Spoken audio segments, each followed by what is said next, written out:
Rashika nature ನಮ್ಮಿಬ್ರನ್ನ ಒಟ್ಟಿಗೆ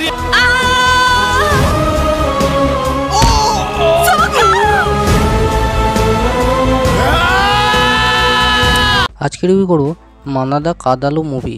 তো কেমন হয়েছে মুভিটা, আপনার কি দেখা উচিত?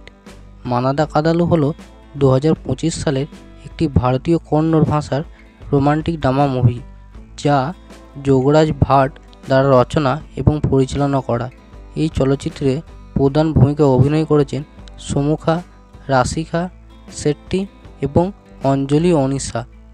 রঙ্গায়ণ রঘু এবং দত্তনা সহ গুরুত্বপূর্ণ পার্শ্ব চরিত্রে অভিনয় করেছেন। মুভির কাহিনীটা যদি ছোট করে বলি, ছবিতে সমুখা নামে এক 4th ইয়ারের MBBS ছাত্রকে দেখানো হয়েছে, যে তার কলেজে হৃদয়রোগে আক্রান্ত হয়ে যায়। একজন পিয়নের মৃত্যু দেখার পর চিকিৎসা বিজ্ঞানের উপর বিশ্বাস হারিয়ে ফেলে।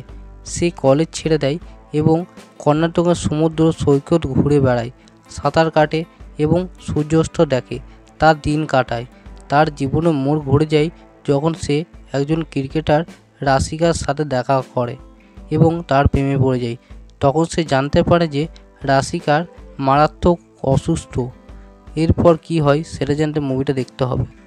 মুভির পজিটিভ ও নেগেটিভ দিক। তো মুভিতে আমাদের একটা জিনিস শিখিয়েছে যে আমাদের আধুনিক যেমন হওয়া উচিত তেমন আমাদের সংস্কৃতিও মনে রাখা উচিত। এবং মুভিতে রোমান্টিক সিনও ভালো করেছে, যেটা দেখতে ভালো লাগবে।